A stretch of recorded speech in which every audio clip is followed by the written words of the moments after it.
Il y a des habitudes souvent qui sont simples, mais qui peuvent changer complètement ta vie. Comme les habitudes aussi qui peuvent la détruire, hein, bien entendu. Autant ça peut changer, autant ça peut détruire. Donc, je me propose en fait de donner dans la vidéo d'aujourd'hui, qui est une vidéo que j'ai vraiment mis du temps à préparer, mis du temps à travailler, et que j'espère qu'elle va t'aider. Je vais te donner 7 habitudes qui vont, à mon avis, résoudre 80% de tes problèmes que tu as au quotidien. Il faut toutes les écouter et essayer de les appliquer, bien entendu, pour pouvoir avoir une vie qui va changer et vraiment résoudre tes problèmes, quoi. Parce qu'on a souvent des problèmes qui sont compliqués alors que c'est juste une question d'habitude ou d'attitude.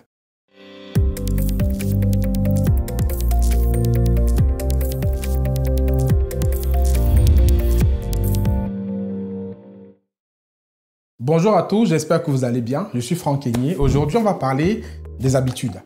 Les habitudes, en fait, c'est des choses qu'on fait, on est habitué à faire. Et il y a des habitudes qui sont positives, c'est-à-dire qui vont vraiment construire ta vie.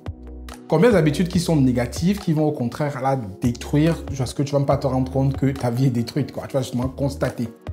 Donc, je vais te donner en fait cette habitude que j'ai vraiment relevée, que j'ai vraiment appliquée et que j'applique au quotidien. Et que toi aussi tu peux appliquer pour essayer de changer ta vie de façon positive, pour impacter ta vie. Donc reste avec moi jusqu'au bout de la vidéo pour écouter toutes ces habitudes-là et j'espère vraiment qu'elles vont t'aider. Mais avant de parler de ces habitudes, je te demande déjà de faire ce qu'on fait sur la chaîne, les 3 règles basiques. Première règle, c'est de liker la vidéo quand tu aimes. Deuxième règle, c'est de laisser un commentaire juste pour nous dire voilà, la vidéo m'a inspiré, elle m'a plu. Bravo à vous et à l'équipe.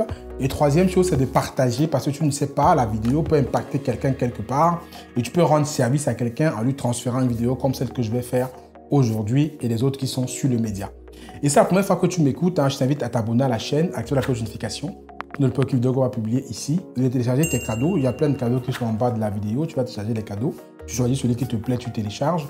Et aussi, je t'invite, si ce n'est pas encore le cas, à rejoindre le Club Business.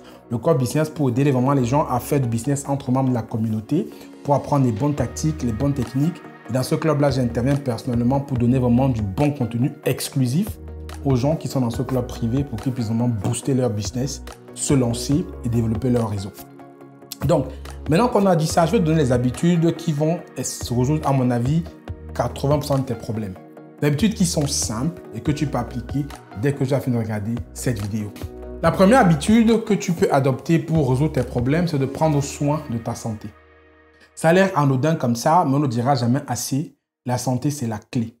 Moi, par exemple, je m'arrange toujours à dormir au minimum 8 heures par jour. Généralement, je dors 8 heures. Mais maintenant que j'ai ma petite fille qui est arrivée, je dors un peu moins parce qu'elle aussi, elle ne fait pas encore ses nuits. Mais généralement, je dors 8 heures par jour. Je m'arrange à dormir au moins 8 heures tous les jours. Donc, je me couche assez tôt et je me lève assez tôt. Après, il faut savoir aussi si on est du matin ou on est du soir. Si on est du matin, il faut se lever un peu tôt pour travailler plus tôt. Et si on se couche tôt le soir, si on est du soir, on peut décaler son sommeil et se lever un peu plus tard le matin. Mais il faut garantir au minimum 8 heures de sommeil. Moi, le pire que j'ai fait, c'est 6 heures, quoi. En ce moment, j'en fais beaucoup moins parce que c'est vrai que ma fille dort un peu. Mais c'est important de penser au sommeil. Ça, c'est le premier point pour sa santé. Deuxième point, il faut voir comment est-ce que tu manges, ce que tu consommes. Est-ce que tu passes ton temps à boire de l'alcool, tu passes ton temps à manger n'importe quoi. Ça, c'est un autre problème qui peut impacter ta santé. Et troisième point, c'est de prendre soin de ton corps. Le corps, en fait, c'est ton atout. Si ton corps te lâche, tu ne peux rien faire. Donc, au lieu de maltraiter ton outil de travail, il faut en prendre soin. Et ça, c'est prendre soin de sa santé. La deuxième habitude, en fait, c'est de planifier. Planifier son temps, son agenda et surtout son avenir. On dit toujours que fail to plan is plan to fail. Ça veut dire échouer à planifier, c'est planifier l'échec. Donc planifie ta journée, planifie tes semaines, planifie tes mois. Ne fonctionne pas comme quelqu'un qui est dans un truc circulaire automatique qui se laisse guider. C'est toi qui dois prendre le contrôle. Donc, il faut planifier tes journées, planifier ton mois, planifier ton année, planifier ta vie, planifier là où tu veux amener ta famille, planifier là où tu veux toi-même être. Ne fonctionne pas, ne te laisse pas entraîner naturellement par les choses. Il faut que tu prennes le contrôle en planifiant. Le fait de planifier, tu verras que ça va complètement changer ta façon de voir les choses. Ça va t'ouvrir les yeux sur beaucoup de choses. Ça va attirer ton attention sur plein d'autres choses, peut-être que tu ne pensais pas parce que tu planifies. Moi, c'est la deuxième habitude, c'est de planifier. Et pour planifier, tu peux utiliser plusieurs choses. Il y a des agendas, il y a des supports que tu peux mettre même dans ta chambre, dans ton lit pour planifier. Il y a même des logiciels informatiques qui existent pour planifier. Il y a plein de trucs que tu peux utiliser pour planifier, mais il faut que tu sois dans cette logique-là. Il faut planifier des choses. Il n'y a pas la réussite n'est pas au hasard. Si tu ne planifies pas, tu vas être surpris et ça peut être compliqué pour toi de te retrouver dans une situation que tu n'avais pas anticipée, quoi. Donc, planifie, bien entendu, en laissant une petite part à l'improvisation, mais planifie maximum pour pouvoir ne pas être surpris et savoir au moins où tu te diriges. Troisième habitude, en fait, c'est de se former. Il faut se former en permanence, je ne le dirai jamais assez. Il faut se former, il faut investir sur soi. Parce que quand tu te formes, en fait, tu développes le plus grand capital que tu peux posséder sur cette terre, le capital humain. C'est toi ton plus gros capital. Et plus tu te développes, plus tu développes ce capital-là, et plus tu deviens une meilleure personne, plus tu deviens ce qu'on appelle un meilleur actif, un meilleur asset pour toi et pour les autres. Donc, il faut se former. Autant se former pour se développer personnellement. Autant se former si on veut lancer un business. Autant se former si on veut transmettre des choses à ses enfants. Il faut se former sur tout. Donc, ça, c'est la troisième habitude, c'est de se former. Aujourd'hui, la formation est presque gratuite. Il y a de tout sur Internet aujourd'hui. Ça doit devenir pour vous une habitude. Lire peut-être un livre par mois. Regardez 3, 4, 5 vidéos qui parlent des thèmes qui vous intéressent. Il faut se former en permanence. C'est comme ça que vous allez devenir vraiment meilleur. Et c'est ça qui va changer votre vie aussi. Parce que quand vous allez vous former, vous allez apprendre beaucoup de choses qui vont vous éviter un paquet d'erreurs dans votre vie. Et la quatrième habitude, en fait, c'est de vous éloigner de tout ce qui peut être impactant pour vous de façon négative et ce qui peut vous perturber dans votre façon de voir la vie de façon positive. Simplement, éloignez-vous de tout ce qui peut vous détruire, en fait. Tout ce qui va être mauvais environnement, ce qui va être mauvaise connexion, qui va être même mauvais amis, éloignez-vous-en. Parce qu'on dit toujours qu'on est la somme, on est la moyenne, des 5 personnes que l'on fréquente. Si vous fréquentez que des mauvaises personnes, ça va être compliqué que vous fassiez de bonnes choses. Je prends juste 2 cas. Si vous avez fréquenté peut-être des amis peut-être qui ne sont que dans des bars et des jeux de hasard, ce n'est que de ça que vous allez parler au quotidien. Alors que si vous avez des amis de l'autre côté qui vous parlent de business, de développement, d'entrepreneuriat, vous allez parler que de ça au quotidien. Donc ça veut dire en fait que plus vous allez fréquenter des personnes qui vont avoir une pensée X ou Y, ça va vous influencer complètement. Vous allez pouvoir être influencé par ces pensées-là. Donc voyez ce qui est négatif pour vous. Voyez ce qui peut détruire vos rêves, vos projets et éloignez-vous-en. Moi, je dis toujours aux personnes, je n'ai pas peur de le dire, sachez choisir vos amis, sachez choisir votre environnement, sachez choisir avec qui vous traînez. Donc ça, c'est une habitude qui est simple à faire, c'est juste de vous asseoir, vous prenez un papier, vous voyez vos amis que vous avez, votre environnement dans lequel vous évoluez, vous voyez s'il est positif ou s'il est négatif pour vous. S'il est positif, continuez à l'encourager. S'il est négatif, soit vous fuyez cet environnement-là, soit vous essayez, si vous avez la capacité, de le changer pour qu'il aille dans la direction que vous souhaitez pour vos projets, pour votre vie. Mais éloignez-vous de ce qui peut vous impacter de façon négative, autant dans vos projets que dans votre mentalité. C'est très important. L'habitude numéro 5, c'est une habitude en fait qui va vous sauver même des maladies cardiovasculaires. C'est de rester positif en tout temps. De garder le smile, de garder le sourire, de garder la bonne humeur en tout moment. Vous me direz, Franck, c'est trop facile à dire, c'est pas facile à faire. Mais oui que c'est facile à faire. Parce que vous savez, en fait, quand vous n'êtes pas positif ou quand vous n'avez pas le sourire tout le temps, est-ce que vous savez que ce sont des sources de maladies cardiovasculaires, des sources de stress?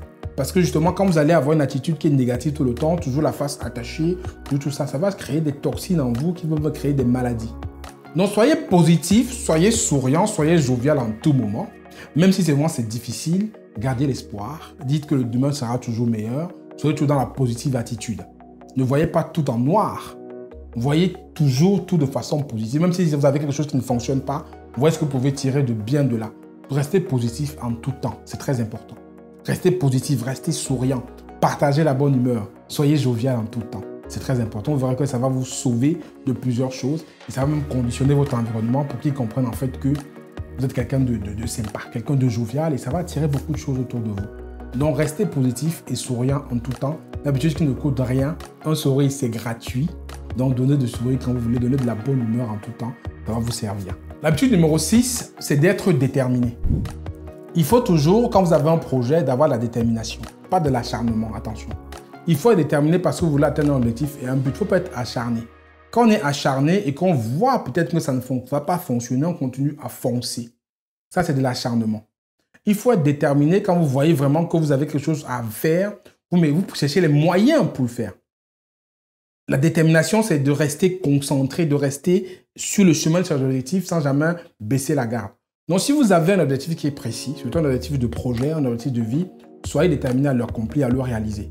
Ne soyez pas quelqu'un qui qui est toujours comme ça, qui a un pied dehors, un peu dehors, qui ne met pas les moyens, qui se plaint tout le temps, qui radote pour de tout et n'importe quoi. Soyez déterminé et quand vous êtes déterminé, vous allez voir que vous allez trouver les moyens pour le faire. C'est ce qui est dit dans le livre L'homme riche de Babylone.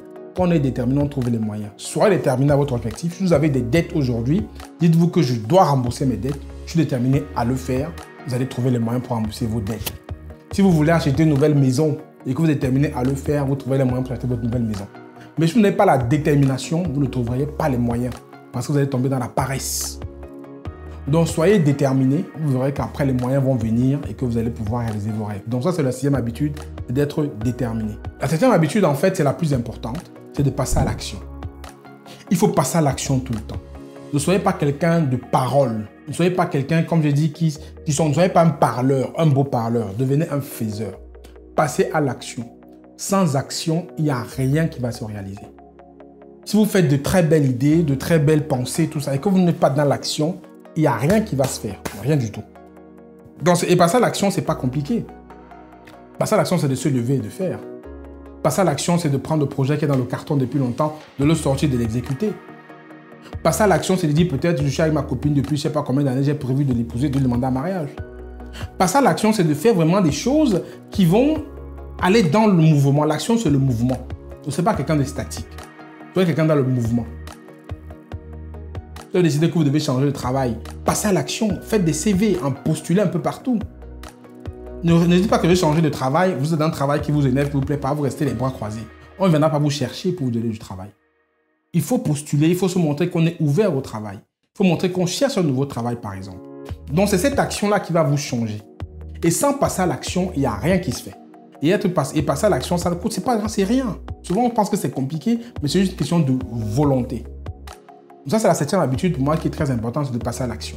Donc, voilà un peu cette habitude que je vais partager avec vous aujourd'hui. Cette habitude que je pense qu'ils sont simples. J'espère que si vous appliquez ça, ça va résoudre, comme j'ai dit, 80% de vos problèmes. C'est parce que c'est une question d'habitude. Les gens sont souvent mal habitués, ils n'arrivent pas à changer leur habitude et ça leur crée des problèmes.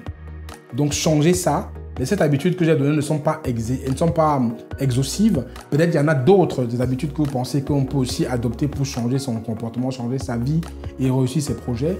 Mettez-moi peut-être des habitudes auxquelles vous pensez en commentaire. Ça m'intéresse de compléter cette liste de cette habitude-là. Et dites-moi parmi cette habitude, quelle habitude que vous allez commencer à appliquer dès maintenant et que vous ne faites pas avant. Ou quelle est celle que vous faites déjà que je n'ai pas listée. Je veux tout lister en commentaire. On va se retrouver là-bas pour pouvoir échanger à ce sujet. J'espère que la vidéo vous a plu. Et je vous invite donc à la page Telegram de personnes et à rejoindre le groupe privé pour qu'on puisse justement faire du business ensemble et faire grandir la communauté. C'était Franck Kenyé, je vous dis à très bientôt. D'ici là, prenez soin de vous. Ciao, ciao.